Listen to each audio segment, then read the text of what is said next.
마가복음 4장 9절에서 12절을 제가 공독하도록 합니다.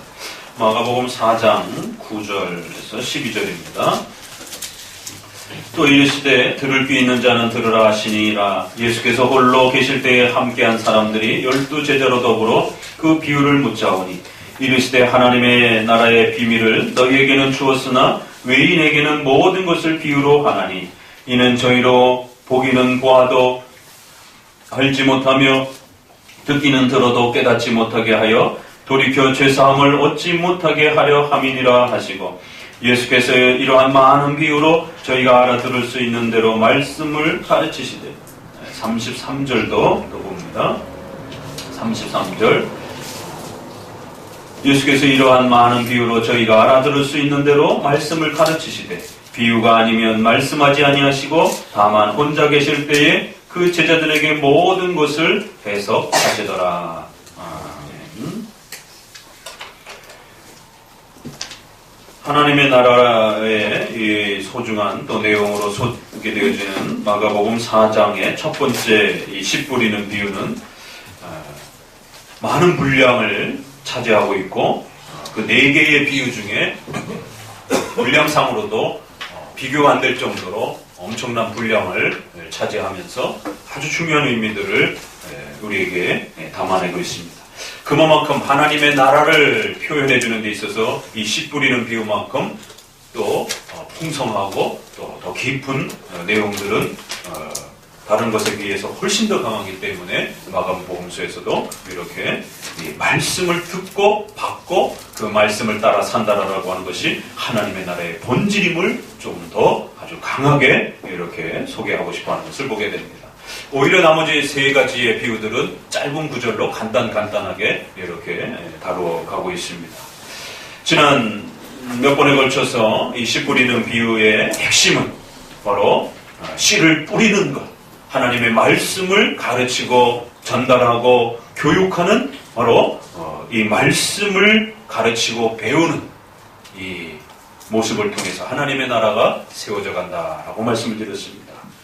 말씀을 가르치는 자에 있어서는 우리 2000년 교회가 지켜온 7대 교리라라고 하는 기독교회의 또 5대 솔라라라고 하는 이런 아주 핵심과 본질을 잘 가르쳐야 될 것이며 또 그러한 말씀들을 우리 성도들이 들을 때는 잘 듣고 또 그것을 해석해가는 과정 속에서 객관적인 그러한 교회의 2000년 동안 올바르게 해석해왔던 그 역사와 그 또 공적 신앙 고백을 따라서 객관적으로 잘 해석하셔야 된다라고 말씀을 드렸습니다.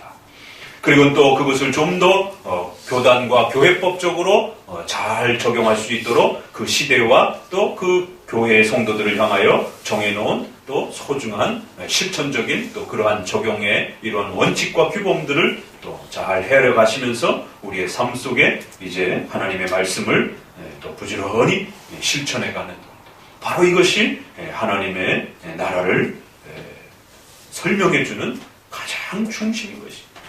결코 교회는 국가처럼 무력이라든가 어떠한 집단적인 어떤 행동이라든가 또 그 외에 다른 방식으로 돈으로 또 한다든가 이러한 국가적인 어떤 이러한 형태와는 본질적으로 다른 바로 영적인 문제를 다뤄주고 우리의 죄의 문제를 해결해 줌으로 인하여 바로 하나님을 예배하고 섬기게 하는 이러한 복음의 이 내용을 본질로 하나님의 말씀을 가르치고 그 말씀을 따라서 영적으로 훈계하고 책망하는 이러한 하나님의 나라의 독특한 성질. 그래서 그의 백성들도 성격이 다르고 또 그 백성들이 함께 질서를 잡아가는 교회 법도 질서도 다르고 또 치리도 다르고 또 그들이 원하고 요구하는 것은 하나님의 말씀을 깨닫고 배워가는 바로 이것이 핵심임을 또 성경은 우리에게 가르치고 있습니다. 이렇게 간단해 보이지만 우리가 사도신경에서 2마디로 고백된 거룩한 공교회와 성도의 서로 교통하는 것 이거 하나 제대로 지키고 이거 하나 제대로 배우지를 못해서 2000년 교회가 얼마나 큰 혼돈을 겪었는지 또 지금도 여전히 혼돈을 겪고 있는 것입니다. 교회를 자꾸만 국가처럼 이해하려고 하는 그러한 어리석음들이 있었습니다. 국가를 교회처럼 이해하려고 하는, 그래서 국가를 지배해서 군사적 힘과 돈을 장악하려고 하는 중세의 이러한 타락한 교회관도 역시 그래서 교회를 국가처럼 운영을 하게 돼요. 지금 바티칸이라든가 로마의 이런 모습은 하나의 고유한 나라로서 취해법권을 허락받는 그러한 고유한 나라로 그렇게 전 세계로부터 보존을 받습니다. 그렇기 때문에 명성교회라든가 이러한 서울의 큰 성당에 데모를 하다가 피난해서 도망을 가게 되면 국가의 경찰력이 함부로 거기를 뒤지거나 수색할 수가 없습니다. 왜냐하면 대사관과 같은 그러한 대접을 국가의 법으로 보호받고 있기 때문에. 이게 도대체 국가입니까? 교회입니까? 중세시대에 교회를 국가처럼 생각하는 이러한 엄청난 혼돈들이 교회를 얼마나 부패게 했는지를 명심하셔야 됩니다. 그러나 지금은 또 반대로 많은 수많은 교회들을 국가의 하나의 부속단체처럼 자꾸만 생각하려고 하는, 국가가 교회를 지배하려고 하게 되는, 그래서 국가가 교회를 자신들의 정치적인 그러한 권력을 잡기 위해서 사용하고 이용하고 여러 가지 정책들을 그렇게 또 교회와 맞물려서 교회가 국가의 그 정책들을 선전하고 또 실천해가는 그런 하나의 국가의 부설기관처럼 그렇게 움직이는, 그래 국가의 여러 보수적 정책이나 진보적 정책이나 정책이 나올 때마다 교회가 흔들리면서 거기에 또 편승하게 되는 이러한 또 잘못된 모습들을 보게 됩니다. 결국 국가의 지도자들은 어떻게 해서든지 교회를 이용하고 또 교회의 지도자들과 목회자들과 장로들을 자기 편으로 삼아서 끊임없이 또 자신들의 국가적 권력을 유지하는 데에 또 교회를 사용하려고 합니다. 이런 모든 부분들은 타락한 교회의 모습임을 명심하셔야 됩니다. 교회는 교회다워야 되는 것이에요. 왜? 교회는 하나님의 나라를 대표하고 이 땅에서의 하나님의 나라를 건설하고 하나님의 나라를 세워가는 바로 공적 부르심을 받은 하나님의 공적 그러한 나라이기 때문에 그런 것이에요. 예수 그리스도의 보혈의 피로 사신 하나님의 나라라는 사실을 명심하셔야 됩니다. 음부의 권세가 그 하나님의 교회를 침범할 수 없을 정도로 사탄의 권세와 영적 권세, 그 어떤 권세도 바로 그리스도의 보혈의 피로 사신 그 교회를 침범하거나 깨뜨릴 수 없는, 하나님이 왕이시며 하나님의 전능하심으로 다스리는 교회라고 말하는 것입니다. 교회는 무서운 것입니다. 교회는 두려운 것입니다. 교회는 거룩한 것이에요. 교회는 너무너무 가슴 벅차고 영광스러운 것이에요. 바로 우리의 영혼의 죄의 문제를 해결해주고 그들의 영혼을 거룩하게 만들고 그들의 영혼을 더욱 온전하게 만들고 그들의 영혼이 하나님의 말씀에 순종하고 그 말씀에 귀를 기울일 수 있도록 그 하나님의 말씀의 뜻을 따라 살아갈 수 있도록 만들어주는 거룩한 바로 그리스도의 몸이요 거룩한 하나님이 세우신 공적 기관이라는 것입니다. 바로 이러한 하나님의 나라는 하나님의 뜻을 펼쳐져가고 하나님의 뜻을 실천하는 바로 그러한 원칙으로 이루어지는 것이다라는 거예요. 돈과 국가의 명예와 권세로 이루어지는 것이 아니라는 겁니다. 그렇기 때문에 반드시 하나님의 뜻이 하늘에서 이루어진 것처럼 오늘날 우리에게도 이루어지도록 기도하셔야 된다는 거예요. 하나님이 존귀와 영광을 하나님의 이름이 높임을 받으시기를 간절히 소망하는 것. 그것이 우리가 사는 목적이요 우리가 이 땅에 인간으로 태어난 원인이요 존재의 목적인 것입니다. 수많은 경우가 있는데 왜 저와 여러분이 인간으로 태어났습니까? 인간으로 태어난 이상 이제 영원히 죽지 않고 그 영혼이 존재하는 것입니다. 예수님을 믿지 않는 자들은 영원히 지옥에서 벌 받는 그러한 상태로 존재할 것이요 이제 예수님을 믿는 사람들은 영원히 천국에서 하나님과 함께 하나님의 나라를 기뻐하고 즐거워하면서 살아가게 될 것입니다. 왜 저와 여러분이 인간이 되었냔 말이에요. 아무것도 존재해도 존재하지 않아도 되는 그러한 우리는 피조물입니다. 그런데 왜 하나님이 저와 여러분을 인간으로 만들어 주셨고 이 땅에 태어나는 방식에 있어서 다양한 방식으로 태어났지만 그 모든 것이 우연이 아니라 하나님의 계획과 작정과 심적인 뜻 속에서 하나님은 저와 여러분을 이 땅에 태어나게 해주신 것이에요.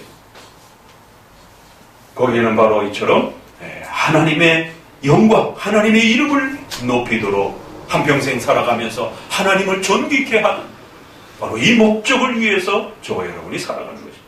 그런데 그 하나님의 이름의 높임과 영광스러움은 불신자들 속에서는 엄청나게 공격을 받고 있고 모함을 받고 있고 또 비판을 받고 있고 조롱을 받고 있기 때문에 오직 이 땅에서는 하나님의 나라를 대표하는 교회를 통해서만이 그 하나님의 이름이 존귀와 영광을 받는 것입니다.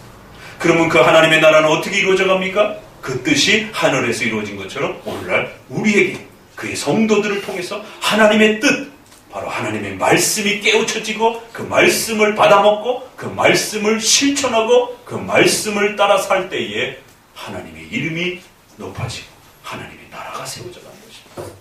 이것이 저와 여러분이 사는 이유요 목적이 되어야 되는 것이에요. 그것이 소유문답 1문의 고백이기도 하고 지금 제가 짧게 주기도문의 1, 2, 3번의 주기도문을 여러분에게 또 소개한 것입니다. 주기도문을 그저 주문처럼 그냥 아무 생각 없이 그렇게 암송해서는 안 되는 것이에요. 바로 주기도문의 앞부분의 절반은 이처럼 하나님의 나라와 그의 이름이 존귀케 되어지기를 위하여 또 그 일을 위하여 반드시 하나님의 말씀을 갖고 씨름하며 그 말씀 앞에 우리 자신을 쳐서 복종시키면서 우리의 이기적이고 우리의 악한 욕망들을 끊어내고 뽑아내고 밀어내기 위해서 하나님 앞에 끊임없이 도움을 요청하는 또 이러한 모습을 통해서 하나님의 나라가 세워져 간다라고 말씀하고 있는 겁니다. 이 영광스러운 하나님의 나라로 바로 여러분들을 택해 주셔서 하나님께서 교회로 불러주셨고 그 교회에 또 질서를 세워서 하나님의 뜻인 바로 성경 말씀을 듣고 깨닫고 배울 수 있도록 이런 엄청난 은혜를 우리에게 베풀어 주신 것입니다. 그런데 오늘 이 씨 뿌리는 비유 속에 중간에 문맥의 그러한 흐름과 약간 좀 이렇게 어색해 보이는 경고 같기도 하고 이게 위로 같기도 하고 또 이것이 뭔가 아주 중요한 앞으로 계속 가르쳐질 여러 가지 예수님의 비유에 대한 또 어떠한 목적을 설명해주는 중요한 단서처럼 그렇게 오늘 짧은 구절이 이 씨 뿌리는 비유 안에 그렇게 중간쯤에 담겨 있습니다.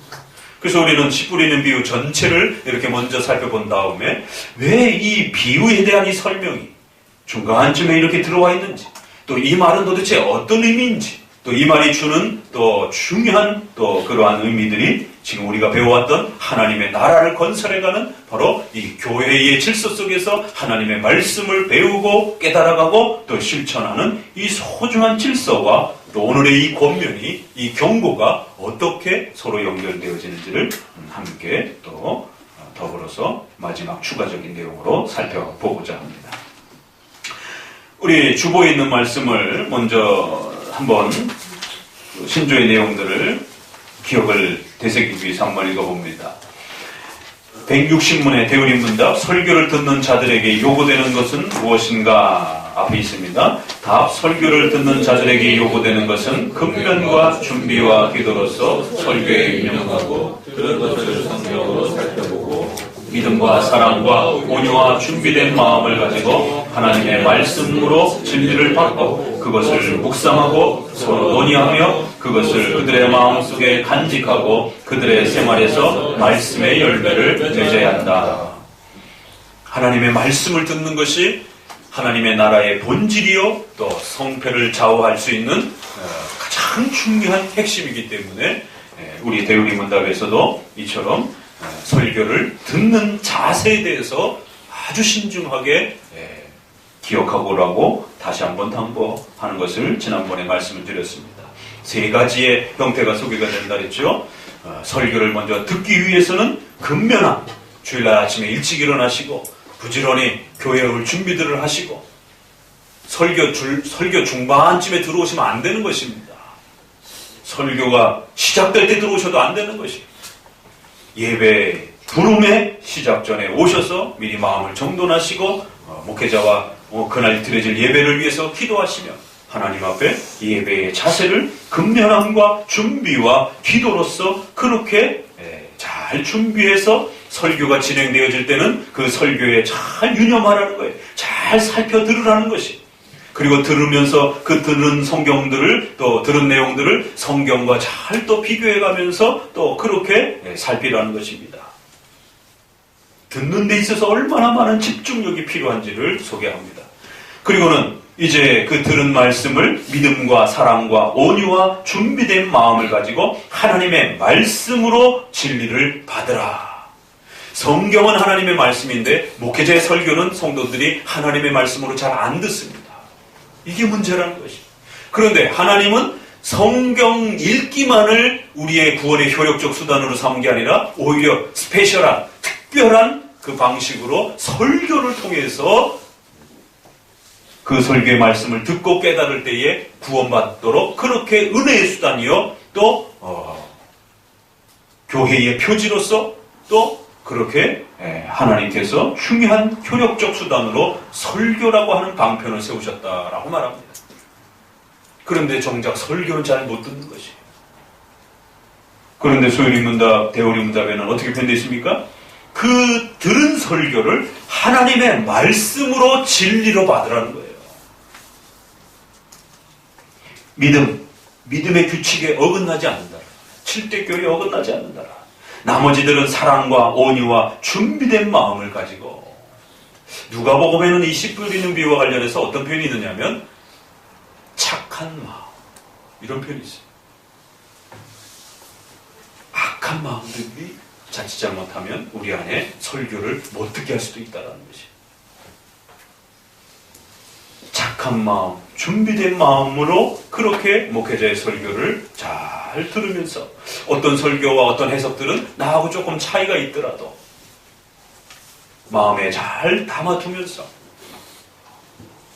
또 어떤 부분들은 차이 정도가 아니라 반대되는 어떤 내용도 소개되어질 수도 있는 것이죠. 그럴지라도 그것이 7대 교리와 우리 기독교의 근본에 벗어나지 않는다라면 또 간직해 두는 것이. 아직 이해하라는 얘기가 아닙니다. 아직 받아들이라는 얘기가 아니에요. 마음에 간직해 두라는 것이. 장로교 설교는 이런 내용도 가르치는구나. 한번 알아봐야 되겠다. 이러면 되는 것이지. 목사님의 설교가 틀렸다. 이렇게 선을 긋게 되면 큰일 난다라는 것이. 준비된 마음을 가지고 이 표현이 도대체 무슨 말인가도 또 잘 읽어보셔야 됩니다. 대오리문답, 소요리문답 이해하는 게 그렇게 간단치 않습니다. 사랑과 온유와 준비된 마음으로 목사님의 설교가 혹시라도 어떤 부분에 차이가 나타나기도 하고 어떨 때는 반대가 나타나기도 하고 어떨 때는 나를 막 책망하는 그런 메시지들이 들려질 때 근본 교리를 어긋나지 않는다라면 잘 들으셔야 되는 거죠. 책망할 때는 오늘은 목사님이 무슨 사모님하고 싸웠나? 가정에 무슨 안 좋은 일 있나?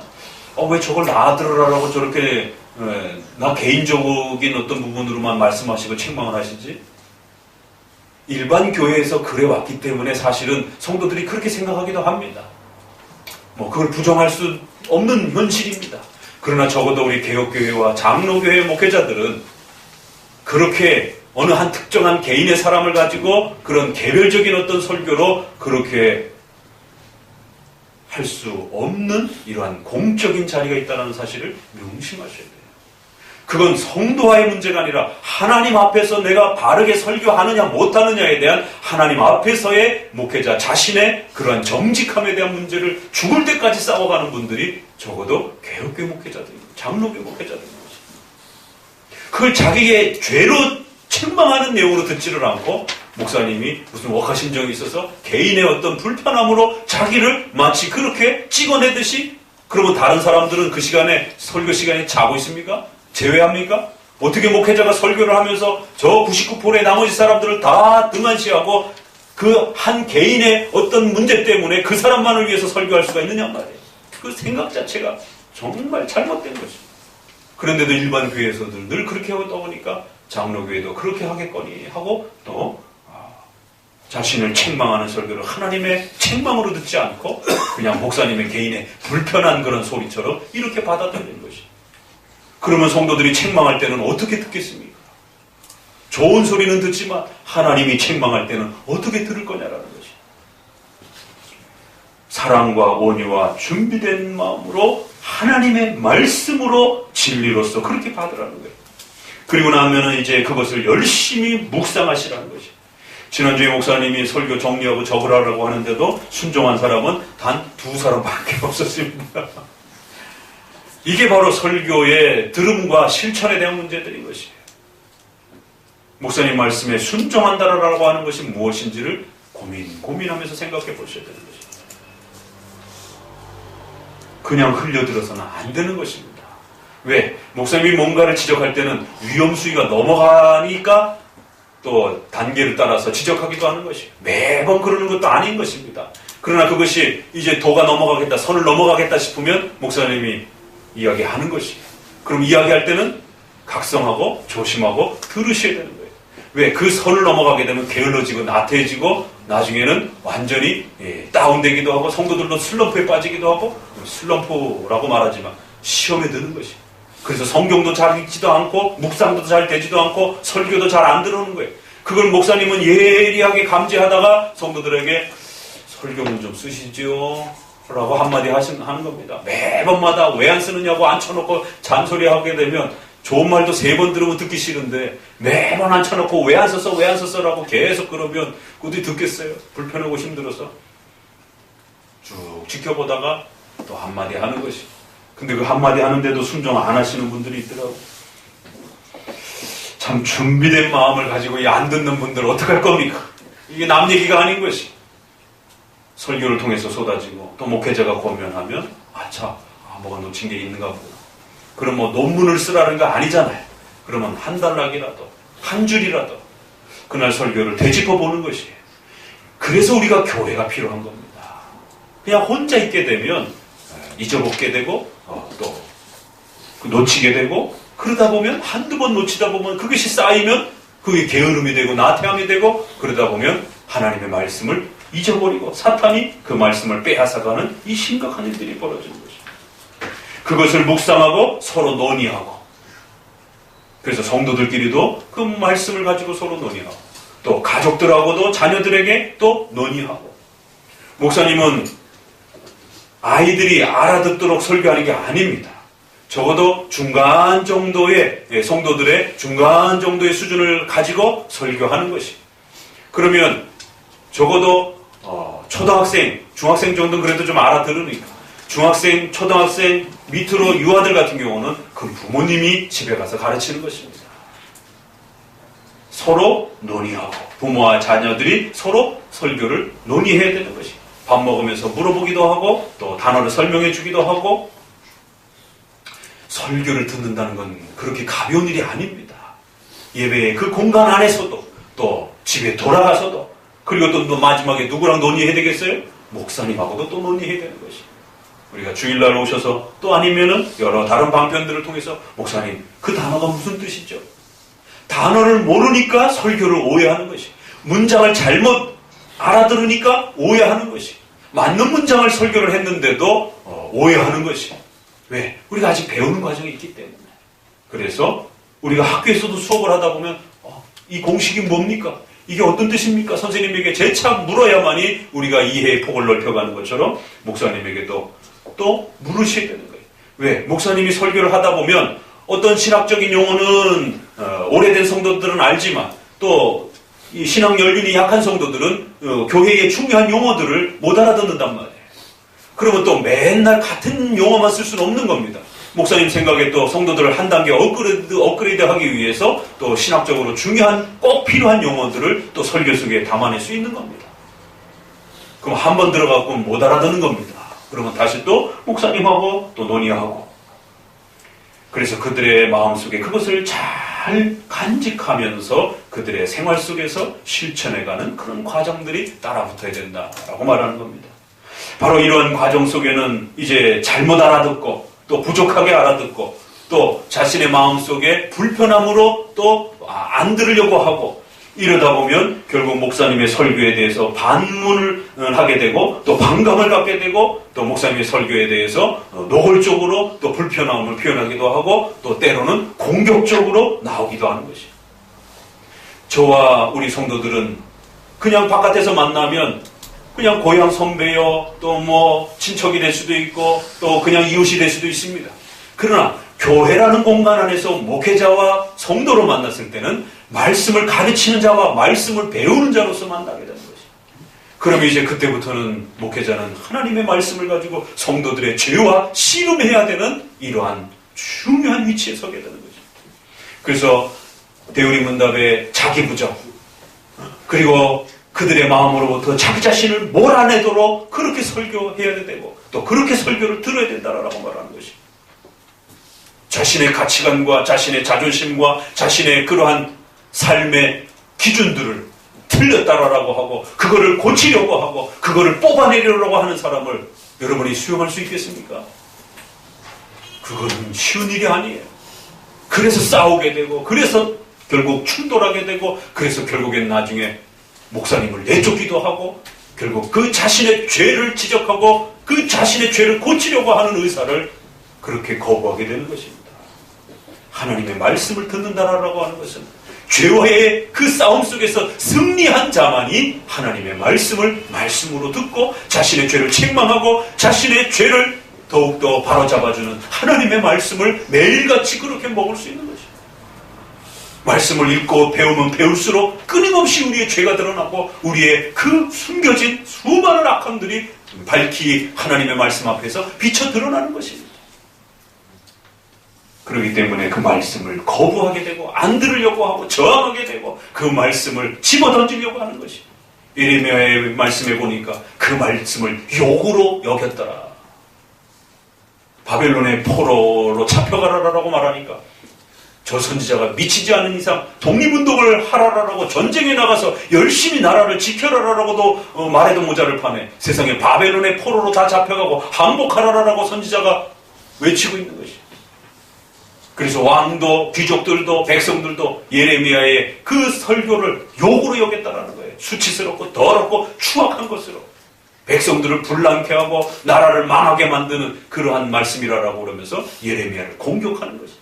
그래서 예레미야를 잡아다가 죽이려고 하고 예레미야를 잡아다가 물웅덩이에다가 빠뜨려 놓기도 하고 음식을 주지 않으려고도 하기도 하고 예레미야 뺨을 치기도 하고 너만 선지자냐라고 그러면서 어떻게 그렇게 모욕적인 나라를 망하게 하고 나라에 위협을 끼치는 그러한 설교를 할 수 있느냐라고 예레미야를 동료 선지자들이 그렇게 두들겨 패기도 하고 말씀을 듣는다는 게 그렇게 가벼운 일이 아닙니다. 그래서 오늘 이 경고가 중간에 들어오는 거예요. 아무나 설교를 듣는 게 아니라 들을 귀가 있는 자들만이 설교를 듣는다는 거예요. 이게 요한계시록에도 보면 7 교회에게 똑같이 한마디도 안 빠지고 모든 교회마다 그렇게 권면하면서 들을 귀 있는 자들은 들어라. 그 얘기는 귀가 막히면 못 듣는다는 거예요. 양심이 막혀버리면 양심이 굳어져 버리면 이 좋은 설교 말씀을 못 듣는다는 거예요.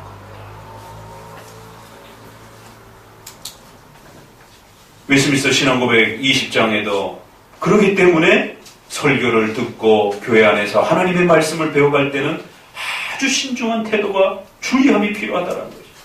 우리 다시 한번 읽어봅니다.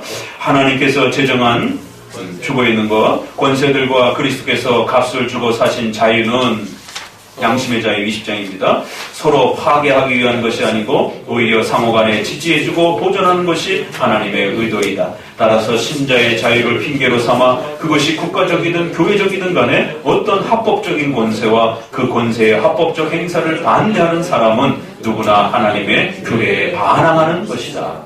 그들이 본성의 빛과 신앙, 예배, 교제에 관한 기독교의 알려진 원칙들과 경건의 능력에 배치하는 그런 의견들을 발표하거나 또는 그런 행위를 지속하고 혹은 그 자체의 성질로나 이것들을 발표하고 지속하는 방식에 있어서도 그리스도께서 교회 안에 세우신 외적 평화와 질서를 파괴하는 그릇된 의견과 행위를 한다면 그런 자들은 교회의 권징과 국가의 권세에 의해 문책을 받거나 고소를 받도록 합법적으로 소환을 받을 수 있다.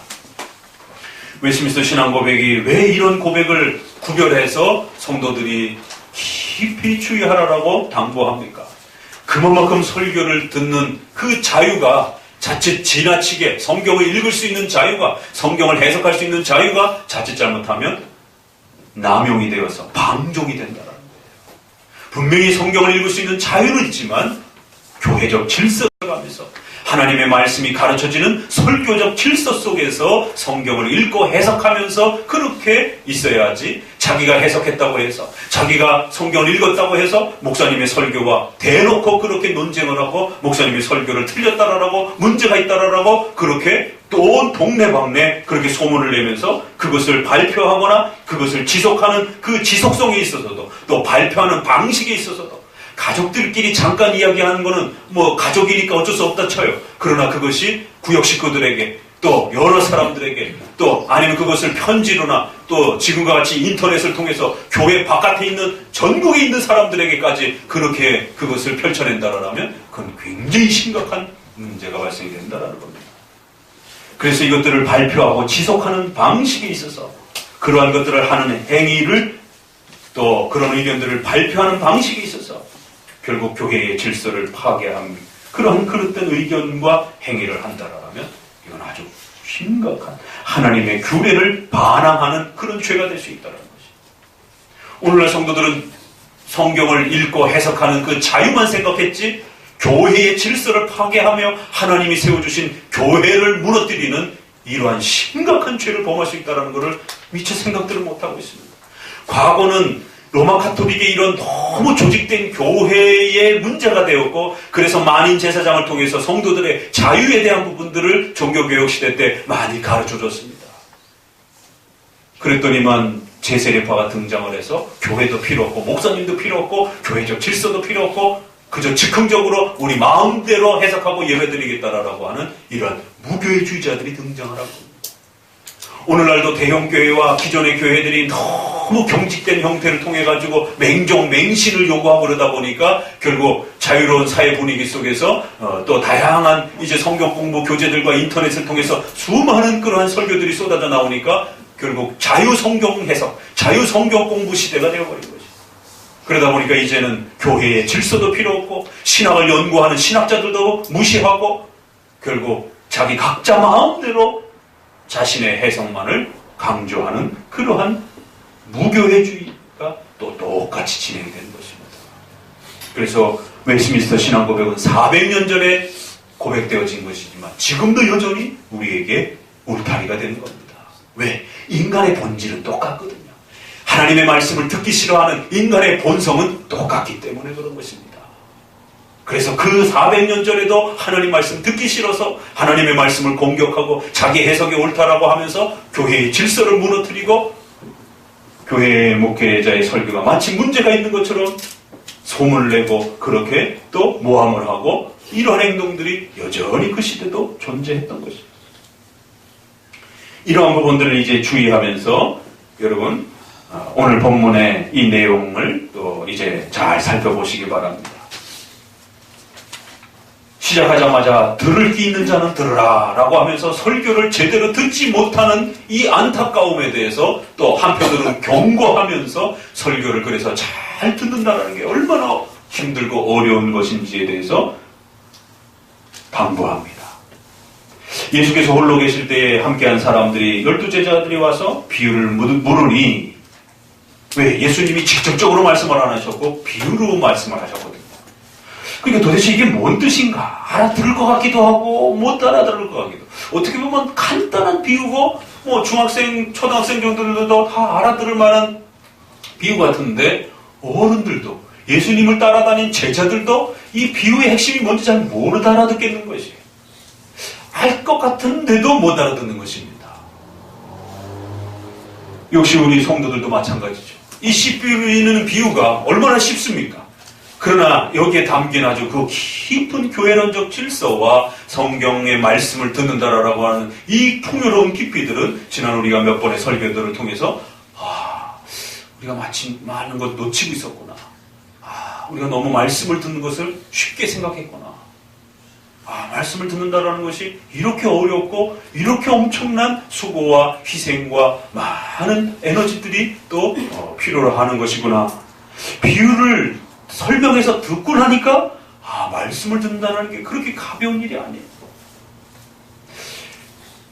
여기에 앉아있는 그 자체만으로도 기적이십니다. 우리 학생들도 있지만 1시간가량 되는 설교를 듣고 있다? 10분 설교, 20분 설교도 못 듣는 지금 오늘 우리 시대에 이 기적입니다. 2시간 가까이 진행되어지는 예배에 흐트러짐 없이 잘 지키고 있다? 기적입니다. 일단 이런 장로교식의 예배 자체를 힘겨워합니다. 이렇게 오랜 시간 생각을 쫓아가면서 들어야 되는 그 오랜 시간도 그저 우스갯소리나 하고 세상 그러한 정치 얘기나 하고 그런 어떤 사회적인 얘기라도 한다라면 배꼽을 잡고 웃다가 그냥 한두 시간 훅 지나갈 수도 있어요. 그러나 성경의 내용들을 추적하고 또 교리를 생각하면서 또 자기 자신의 죄에 대한 부분들을 아파하면서 이 1시간가량의 설교를 듣고 앉아있다? 쉬운 게 아닙니다. 지난 20년 동안 듣고 계신 분 성도들이 계셔요. 참으로 감사합니다. 이제 또 한 5년, 4, 5년째 듣고 있는 성도도 계십니다. 잘하셨습니다. 이제 2년째 채워가시는 분도 계십니다. 잘하고 계십니다. 또 잠깐 실수했다가 다시 들으려고 애를 쓰는 분들을 또 잘하셨습니다. 이제 막 시작하시는 분들도 잘 시작하셨습니다. 근데 어떤 분들은 1년도 못 채우고 6개월도 못 채우고 이 설교가 부담스러운 거예요. 시간도 부담스럽고 내용은 더 부담스럽고 장로교 설교는 죄를 지적하는 설교이기 때문에 그 죄를 지적하고 난 다음에 복음의 그 구원의 약속을 던지기 때문에 그 죄의 지적에 견디질 못하는 거지. 그래서 이 자리에 못 있는 겁니다. 시간이 길어서 못 있는 것은 둘째 문제고 자신의 죄가 노출되기 때문에 자신의 죄가 낱낱이 드러나기 때문에 못 견디는 거예요. 일반 교회는 기복주의이고 신비주의이기 때문에 성도들의 죄를 지적하지 않습니다. 그냥 헌금이나 많이 하고 교회나 열심히 나오게 되면 잘한다라고 칭찬 많이만 하지 그 어떤 죄에 대한 부분도 또 권징에 대한 부분도 그들의 양심의 속에 숨겨진 죄들을 찾아내서 하나님 앞에 무릎 꿇도록 하지 않는다는 것이. 그래서 장로교 설교는 듣기가 너무너무 어려운 것이. 장로교 설교를 잘 듣고 계신 우리 성도들에게 다시 한번 격려를 드립니다.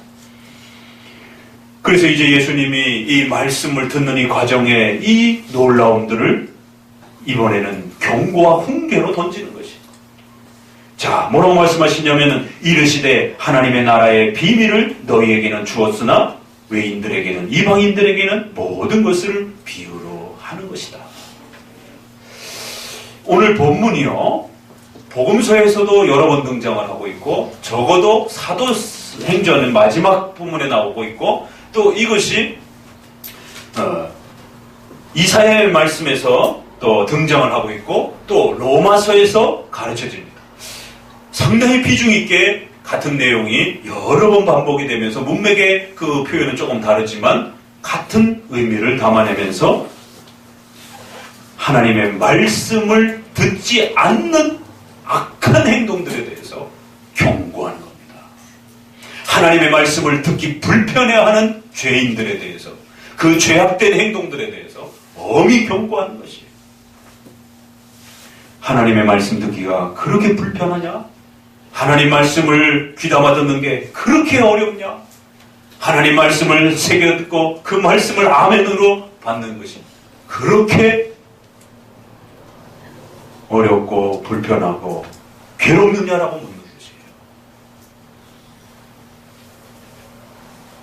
하나님의 나라의 비밀을 그들에게 안 줬기 때문이라는 거예요. 하나님의 말씀을 못 듣고 몸부림치고 저항하고 목사님에게 따지고 싸우고 도무지 그 말씀 못 듣겠다라고 저항하는 이러한 태도들은 인간적으로도 설명할 수 있지만 영적으로 하나님의 섭리와 뜻 속에서 먼저 헤아릴 수도 있다는 것이 굉장히 깊은 심각한 내용을 말씀하는 겁니다. 그 1시간 설교를 듣고 앉아있는 사람들 또 자기를 책망하는 설교를 듣고 앉아있는 성도들 똑같은 사람들인데 왜 이 사람들은 눈물을 흘리면서 듣고 왜 이 사람들은 온갖 욕과 조롱을 하면서 목회자에게 저항하면서 그 말씀 듣기 싫어서 그렇게 몸부림치냐라는 것이. 그것은 하나님의 나라의 비밀을 한쪽에는 하나님이 알려주셨고 한쪽 사람들에게는 안 알려주셨기 때문입니다. 여러분, 이 장로교의 설교에 이렇게 앉아 계신 것만이 그 자체만으로도 여러분은 큰 혜택과 은혜를 받은 겁니다. 우리 주변에 이런 장로교 설교를 듣고 신앙생활하는 성도들 90% 이상이 없습니다. 이런 강의 설교와 이렇게 성경을 살펴가면서 또 2000년 교회사를 살펴가면서 또 우리의 선조들의 사도신경과 또 웨스트민스터 신앙 고백에 따른 이러한 기독교의 5대 솔라와 또 7대 교리와 이러한 것에 맞춰서 기독교의 기본 교리에 맞춰서 설교를 해주는 설교가 우리 주변에 얼마나 많습니까? 찾아보세요. 거의 없습니다. 그저 웃기는 얘기와 정치 얘기나 사회적인 이야기를 쏟아내고 있을 뿐이고 또 건축하는 교회들은 돈 내라고 그렇게 닥달하는 설교들을 수두룩하고 지금 가까운 친구가 사모님 친구가 그런 건축하는 교회에 있어가지고 매주마다 설교가 기승전 돈 내라고 헌금해야 복 받는다라는 것이. 그리고는 WCC를 찬성하는 쪽으로 또 사모님이 어느 날 갑자기 안수를 받아오고 그래서 지금 그 교회에 나오라라고 권면을 했어요. 큰일 난다고. 영원히 죽는다라고. 가족들을 전부 다 나오라. 저희가 교회 추천해 줄 테니까. 하나님의 말씀을 잘못 들으면 그 영혼이 병들어가는 거지. 왜? 이건 단순한 말씀이 아니라 하나님의 말씀이기 때문에 일반 인문학 강좌하고 다르단 말이에요. 이 말씀을 듣고 잘 새겨 듣고 예수 그리스도를 영접하면 구원이 열리는 겁니다. 하나님의 나라가 여러분에게 열리는 것이에요. 그래서 이렇게 하나님의 나라의 비밀을 깨닫는 자들은 1시간, 2시간 설교를 할지라도 목사님 더 가르쳐 주세요. 너무너무 듣고 싶습니다. 너무너무 배우고 싶습니다. 가라고 해도 가지도 않고 주일날 하루 종일 말씀을 듣고 싶고 배우고 싶어서 목말라 하는 것이 하나님의 나라의 비밀을 깨우쳐 주셨기 때문에 그런 거예요. 그런데 어떤 무리들에게는 그거를 주지 않았다라고 말합니다. 그래서 비유로 말씀하신 거예요. 이걸 있는 그대로 만약에 밝혀주신다라면 누구나 다 깨달을 수 있지 않느냐 이런 뜻인 거예요. 깨닫지 못하도록 하기 위해서 비유로 말씀하시는 것이다. 그래서 예수님의 비유는 쉽게 설명하려고 어떤 경우는 설명하기도 합니다.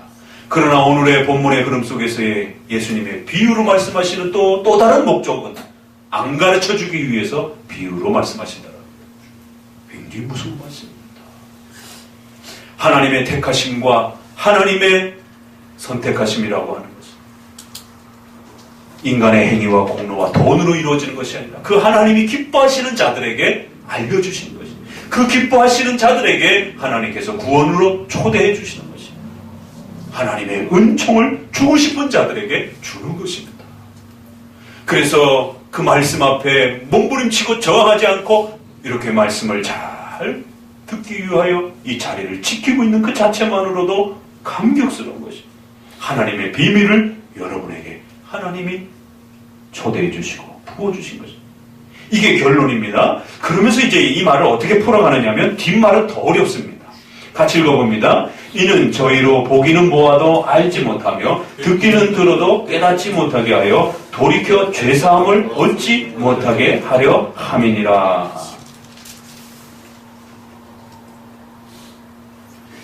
이게 도대체 무슨 말일까요?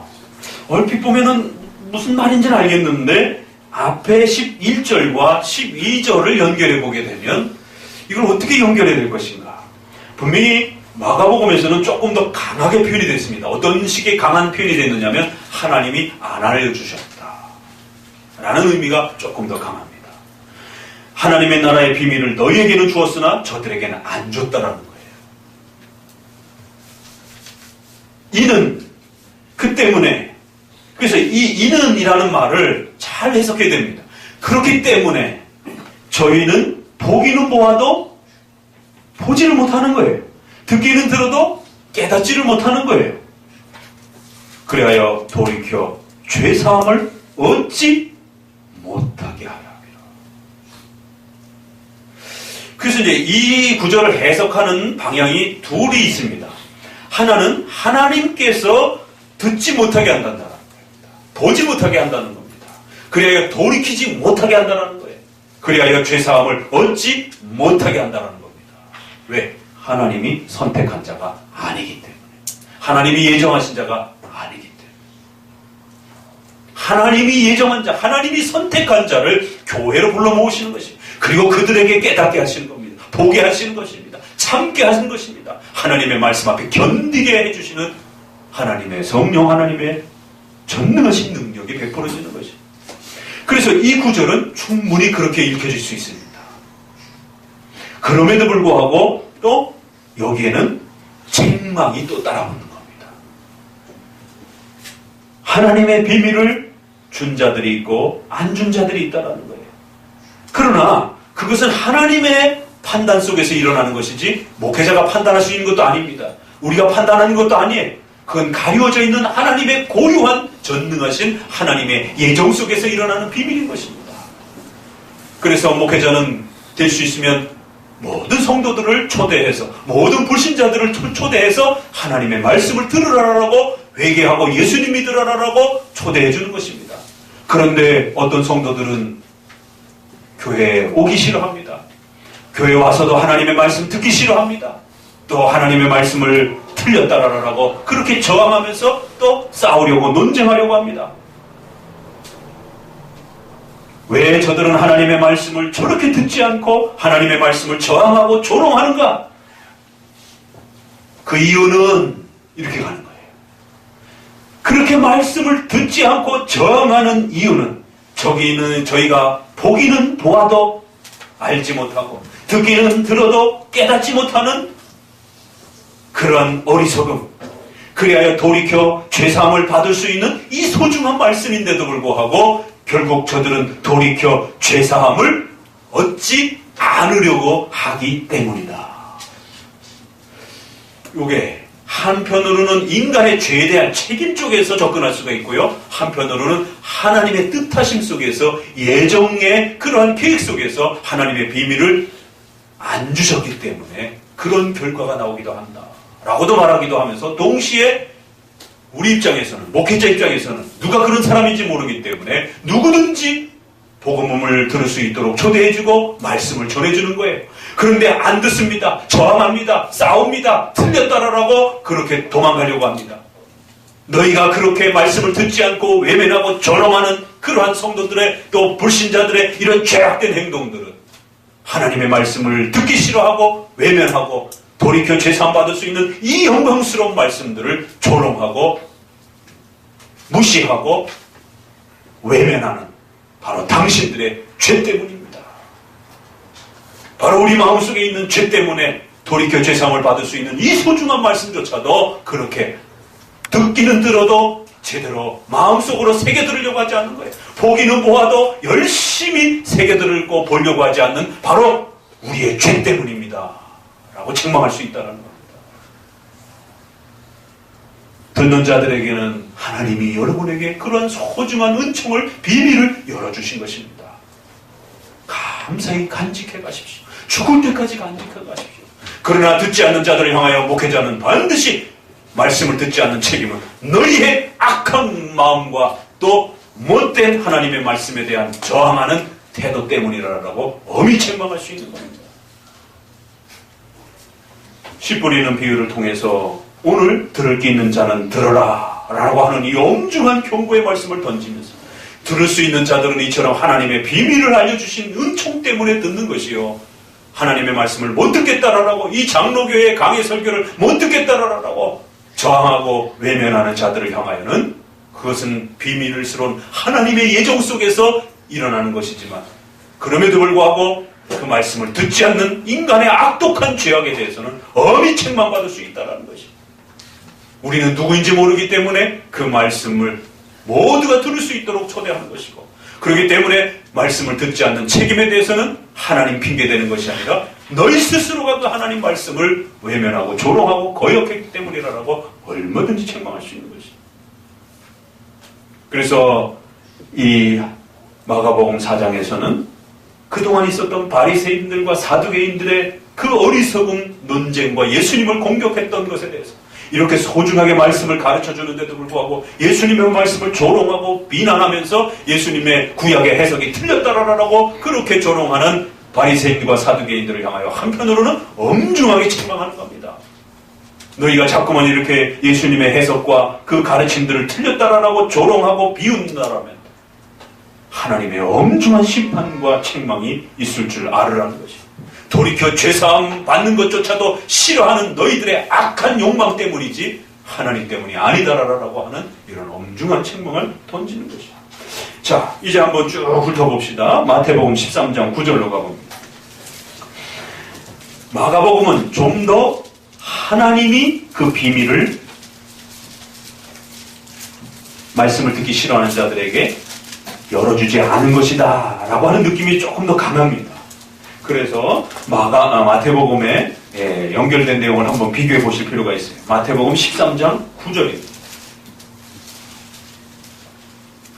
읽어봅니다. 귀 있는 자는 들으라 하시니라. 제자들이 예수께 나와 가로되 어찌하여 저에게 비유로 말씀하시나이까. 대답하여 가라사대 천국의 비밀을 아는 것이 너희에게는 허락되었으나 저에게는 아니 되었나니. 여기 또 분명하게 이 기준을 지킵니다.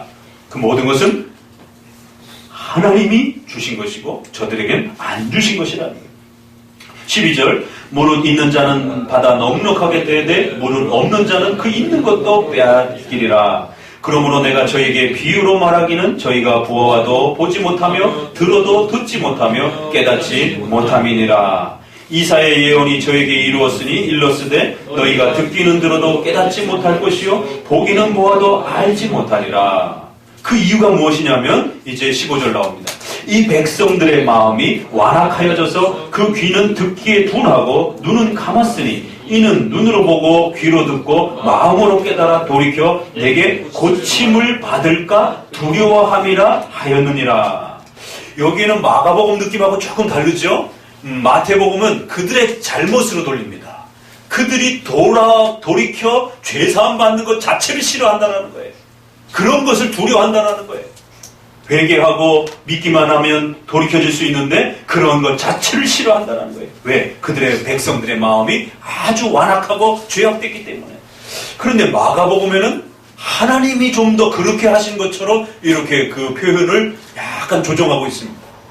그래서 각 그 복음서 저자마다 그 방향을 약간씩 조정하면서 자신의 그 문맥에 맞게끔 설명을 해가는 것이. 16절을 읽어봅니다. 그러나 너희는 눈은 봄으로 너희 귀는 들음으로 복이 있도다. 내가 진실로 너희에게 이르노니 많은 선지자와 의인이 너희 보는 것들을 보고자 하여도 보지 못하였고 너희 듣는 것을 듣고자 하여도 듣지 못하였느니라. 마태복음 11장 25절로 또 넘어가 봅니다. 11장 25절 같이 읽어봅니다. 그때 예수께서 대답하여 가라사대 천지의 주제이신 아버지여 이것을 지혜롭고 슬기 있는 자들에게는 숨기시고 어린아이들에게는 나타내심을 감사하나이다. 옳소이다. 이렇게 된 것이 아버지의 내 아버지께서는 모든 것을 내게 주셨으니 아버지는 아들을 아는 자가 없고 아들과 또 아들의 소원대로 계시를 받는 자 외에는 아버지를 아는 자가 없느니라. 11장에도 분명히 이 복음의 비밀은 하나님이 가르쳐 주시는 자들만이 깨닫는다라고 그렇게 분명히 선을 긋습니다. 그럼에도 불구하고 복음이 선포되었을 때 그 복음의 말씀을 듣지 않는 책임은 인간에게 있다라고 또 엄히 책망합니다. 마가복음은 이것을 둘을 다 줄여놓은 것이에요.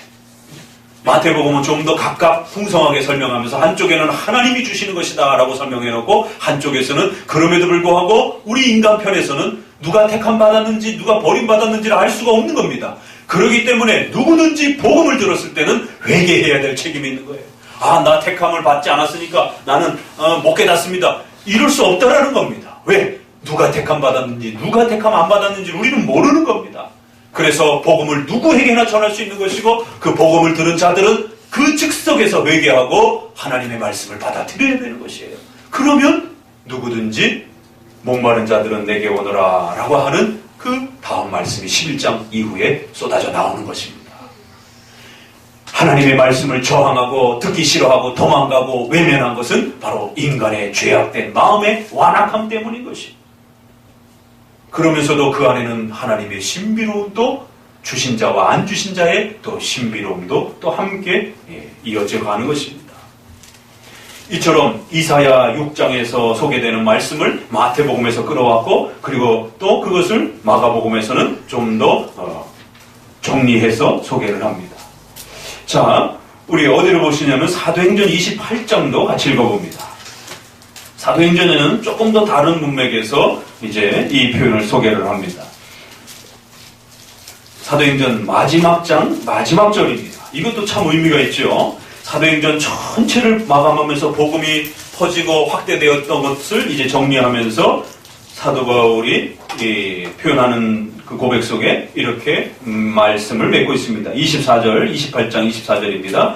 그 말을 믿는 사람도 있고 믿지 아니하는 사람도 있어 서로 맞지 아니하여 흩어질 때에 바울이 한 말로 일러 가로되 성령이 선지자 이사야로 너희 조상들에게 말씀하신 것이 옳도다. 일러스되 이 백성에게 가서 말하기를 너희가 듣기는 들어도 도무지 깨닫지 못하며 보기는 보아도 도무지 알지 못하는도다. 이 백성들의 마음이 완악하여져서 그 귀로는 둔하게 듣고 그 눈을 감았으니 이는 눈으로 보고 귀로 듣고 마음으로 깨달아 돌아와 나의 고침을 받을까 함이라 하였으니. 그래서 이제 너희가 안 듣기 때문에 나는 이방인에게로 간다라는 말씀이 마지막 구절에 나옵니다.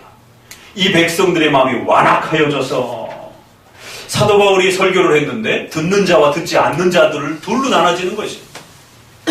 왜 같은 설교인데 어떤 성도들은 듣고 어떤 사람들은 이렇게 저항을 하느냐라는 것입니다. 거기는 하나님의 깊은 예정의 신비도 있지만 인간의 죄악에 대한 또 책임도 있다는 것입니다. 그래야 이제 바울이 그들을 혹독하게 책망하면서 하나님의 말씀을 듣지 않는 자들을 향하여 결국 너희들의 마음이 완악하기 때문에 안 듣는 것이다. 만약에 너희가 들었다라면 얼마든지 돌이켜 고침을 받을 수 있는데 결국 그 귀로 둔하게 듣고 눈을 감아버렸고 이는 눈으로 보고 귀로 듣고 마음으로 깨달아 얼마든지 돌이킬 수 있는 그러한 말씀임에도 불구하고 너희 스스로 귀와 눈을 닫아버렸기 때문이다 라고 엄중히 책망합니다. 자, 마지막으로 로마서 11장 7절을 읽어봅니다. 로마서 11장 7절. 이 로마서 11장은 바로 예정론을 가르치는 선택과 버림받음이라고 하는 이 예정을 가르치는 아주 소중한 말씀 속에 이 본문이 또 나옵니다. 11장 7절부터 읽어보도록 합니다. 그런즉 어떠하뇨 이스라엘이 구하는 그것을 얻지 못하고 오직 택하심을 입은 자가 얻었고 그 남은 자들은 완악하여졌느니라. 기록된 바 하나님이 오늘날까지 저에게 혼미한 심령과 보지 못할 눈과 듣지 못할 귀를 주셨다 함과 같으니라. 또 다윗이 가로되 저희 밥상이 올무와 덫과 거치는 것과 봉이 되게 하옵시고 저희 눈은 흐려 보지 못하고 저희 등은 항상 굽게 하옵소서 하였느니라. 여기도 보면 마가복음하고 약간 비슷합니다. 그래서 하나님의 주권적인 그 예정의 신비로움이 있으면서도 동시에 인간의 죄악된 그런 악함 때문에 하나님의 말씀을 듣지 않는다라고 하는 것이 아주 절묘하게 이렇게 겹쳐 있습니다. 오직 택하심을 입은 자들만이 이것을 얻는 것이고 나머지 자들은 완악하게 되는 것이다라는 거예요. 이사야 말씀을 인용하면서 혼미한 심령과 보지 못할 눈과 듣지 못할 그 귀를 하나님이 그들에게 허락하셨기 때문에 못 듣는다라는 거예요. 열어주신 자들에게는 듣는다라는 겁니다.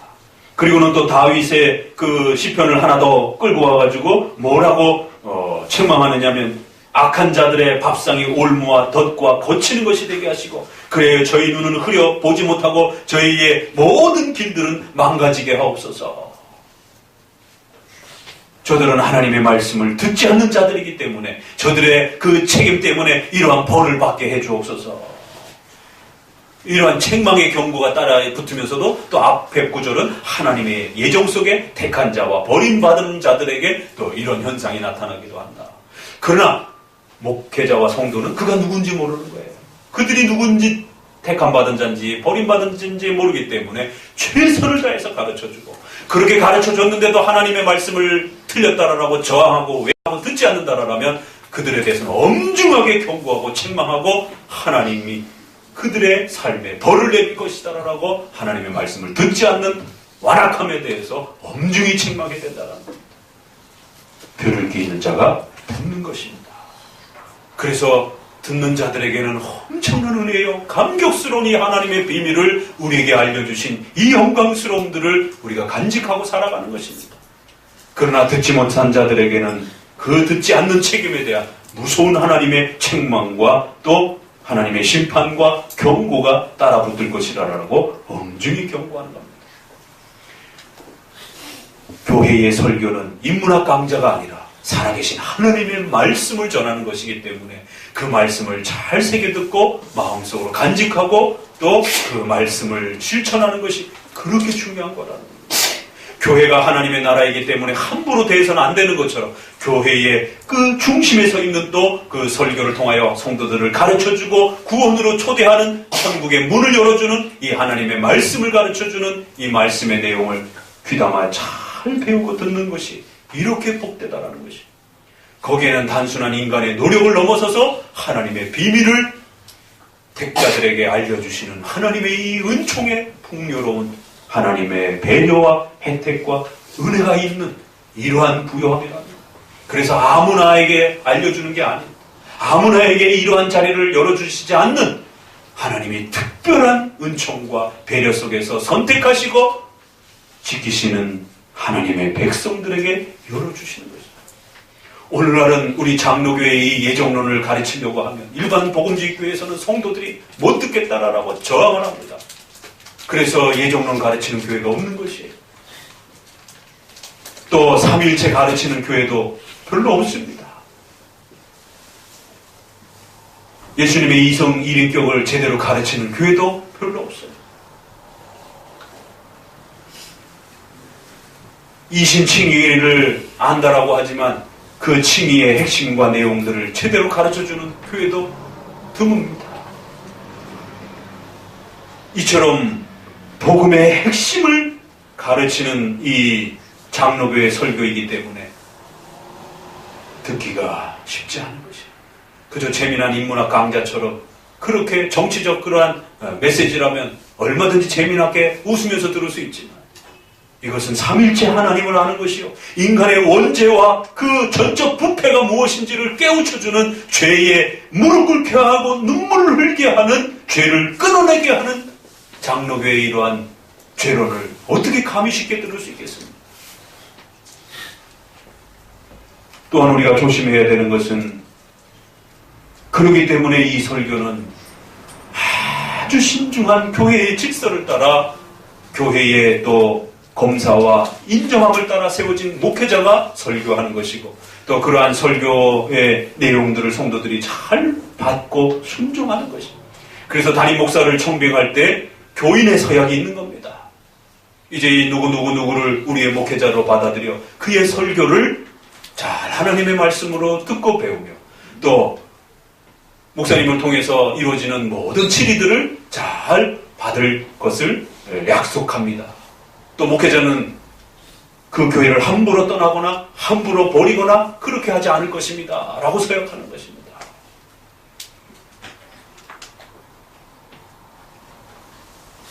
개혁교회 성도들은 성경을 해석하고 수용하는 부분에 있어서 더더욱 조심하셔야 됩니다.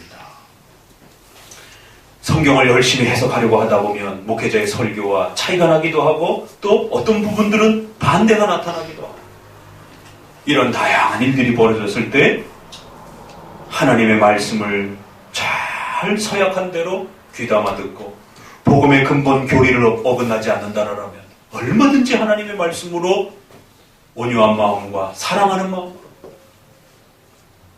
적극적으로 못 받아들이겠다라면 온유한 마음으로도 받아들이라는 거예요. 사랑하는 마음으로도 받아들이라는 거예요. 준비된 착한 마음으로라도 받아들이라는 것이. 시편 찬송을 우리가 꼭 불러야 됩니다 라고 그렇게 가르쳤더니요, 시편 찬송만 불러야 된다라고 그걸 해석해내는 것이에요. 이게 개혁교회의 아픔입니다. 그래서 개혁교회의 이 신앙을 꾸준히 잘 차근차근히 배워가지 않는다라면 불신자들이 하나님의 말씀을 듣지 않는 이 마음의 완악함 현상이 나타나는 것 같이 개혁교회 성도들 안에 자기 마음에 맞는 대로 해석해주지 않는다라고 해서 결국 말씀을 듣지 못하는 완악한 마음의 형태가 또 나타날 수도 있더라는 거예요. 왜 거기다 만자를 붙이냔 말이에요. 그러면 웨스민스터 신앙고백서에, 기독교 강요에, 또 어거스틴의 그런 글들에, 우리 선조들의 역사 속에 시편 찬송을 불러야 된다라는 표현은 많지만 시편 찬송만 불러야 된다라고 하는 원리를 붙인 단어와 문장과 논문들은 거의 없단 말이에요. 몇몇 분들이 그렇게 주장하긴 했어요. 극단적인 분들이. 개혁교회 건내 안에서도. 그러나 그분들이 주류로 인정받지는 않은 거예요. 그래서 신앙고백서 안에도 원리라는 말이 들어오지 않는 겁니다. 그러나 시편 찬송은 전통적으로 제자들과 또 교회법을 통해서 중요하게 가르쳐온 것이기 때문에 시편 찬송은 분명히 우선순위로 불러야 되는 것이에요. 그러나 시편 찬송만이라고 하지는 않았던 것이에요. 시편 찬송을 부르자라고 하니 그 다음에는 그럼 악기를 쓸 건가 말 건가, 무악기냐 악기냐, 갖고 또 논쟁을 하는 것이에요. 시편 찬송을 어떻게 시편 찬송만이냐 아니냐도 지금 엄청난 논쟁인데 거기다 또 악기를 쓸 건가 말 건가. 그래서 또 어떤 부류들은 무악기를 주장을 합니다. 쯔빙글리와 칼빈이 악기를 다 집어던졌다라는 것이 맞습니다. 그 시대에 로마 카톨릭의 너무 극단적인 음악의 폐해 때문에 그 개혁을 해야 하는 1세대 사람들은 그 로마 카톨릭의 악기를 쉽게 수용할 수가 없었던 것이죠. 이 악기를 어떤 식으로 개량해야 되는지, 어느 정도까지 써야 되는지 아직 그것을 수용할 만한, 그것을 연구한 논문도 없고 그것을 전문적으로 아직 더 조사하지도 않았기 때문에 일단은 좀 더 조심스럽게 거부를 했던 것이죠. 그런데 그걸 마치 모든 시대의 규범처럼 그렇게 주장하면서 악기를 쓰면 안 된다. 그런데 후대의 청교도들과 많은 후손들이 피아노와 오르간을 사용하기 시작합니다. 타악기 종류라든가 이런 불협화음을 조장하는 그런 형태들은 악기는 안 쓰지만 주로 현악기라든가 이러한 형태의 경건함을 차분한 그 곡조를 유지할 수 있는 형태로는 또 존중을 해줍니다. 그러면 칼빈에게서 뭔가 좀 더 깊은 논문들이 나오기 시작했고 그 후대의 수많은 학자들이 이 교회 음악을 어떻게 사용해야 될 것인지에 대해서 더 많은 또 논문들이 쏟아져 나오는 것이죠. 그러면 무악기로 들어가면 화성을 넣을 건가 안 넣을 건가 한두 끝도 없는 거예요. 그게 성경에 명백하게 글자로 나와 있다라면 따라야죠 우리가. 그러나 시와 찬미와 신령한 노래로 찬양하라 라는 정도밖에 없어요. 그러면 대략적으로 그것을 해석할 때 시편으로 그렇게 해석을 하는 겁니다. 그러면 시편 찬송을 부르는 건 존중하는 거예요. 또 그게 신앙 고백서에도 들어와 있으니까. 우리 교회 헌법에도 들어와 있으니까. 그러나 곡조를 어떻게 해야 되는지, 악기를 뭘로 해야 되는지 아무런 언급도 없습니다. 그럼 무악기를 부르는 사람들끼리 또 싸워요. 화성을 넣을 건가 화성을 안 넣을 건가, 단조로 부를 건가 장조로 부를 건가. 참 어이가 없는 겁니다. 그래서 나중에는 아카펠라로 부르되 읊조리듯이 곡이 없이. 그럼 그게 성경적이라는 주장은 또 어디냐 말이에요. 기독교 역사에 그러면 그러한 것을 신조 안으로 받아들였느냐 말이에요. 그건 그냥 개인의 주장이고 한 지역의 그냥 교회의 주장이었을 뿐인 것이에요. 공적인 그런 어떤 기준으로는 결코 들어오지 않은 것입니다. 그런데 그런 걸 가지고 목숨을 걸고 싸우고 담임 목회자하고 목숨을 걸고 논쟁하고 싸우고 들을 귀가 막히게 되는 겁니다. 그렇게 되면 안 싸워도 될 문제를 가지고 엄청난 시간을 논쟁하면서 싸우게 되는 것이에요. 그래서 교회법이라는 것이 있는 겁니다. 적어도 시편을 찬송하라. 우리 교회법에 그리고 찬송가 이렇게 돼 있어요. 그러면 시편 찬송을 우선순위로 부르되 찬송가를 또 부를 수도 있는 겁니다. 찬송가를 부르는 모든 교회들을 죄악시할 필요는 없는 것이에요. 아직 시편 찬송을 못 부르는 교회들은 찬송가를 잘 선별해서 부르면 되는 겁니다. 또 청빈관 목회자들은 일반 교회의 교인들인데 그들이 시편 찬송이라는 단어도 못 들어본 분들인데 어떻게 갑자기 시편 찬송을 부릅니까? 이러한 어리석은 지나친 극단적인 또 이러한 해석의 지나침이 결국 들을 끼 있는 자는 들어야 되는데 그 귀를 막아버리고 눈을 막아버리고 모든 마음을 완악하게 해서 개로교회의 가르침과 설교임에도 불구하고 듣지 않으려고 하는 또 이런 어리석음도 또 나타나기도 하는 것입니다. 그래서 오늘 이제 씨 뿌리는 비유를 마감하면서 1차적으로는 잘 복음의 말씀을 귀담아 듣는 것, 2차적으로는 특별히 또 우리 개혁교회 안에서 다양한 성경 해석들이 또 나올 때에 그 성경 해석들을 앞서 말씀드렸던 것처럼 이제 목사님과 교단과 또 공교회의 신조의 이 울타리 안에서 벗어나지 않는다라면 얼마든지 다양한 해석들을 내놓을 수 있는 거고 또 그러한 다양한 해석들을 또 서로 존중하면서 그렇게 또 함께 서로 교회를 이루어가는 것입니다. 그럴 때 그런 질서 속에 있을 때만이 하나님의 말씀을 잘 듣고 그렇게 우리의 마음에 가져갈 수 있는 것입니다.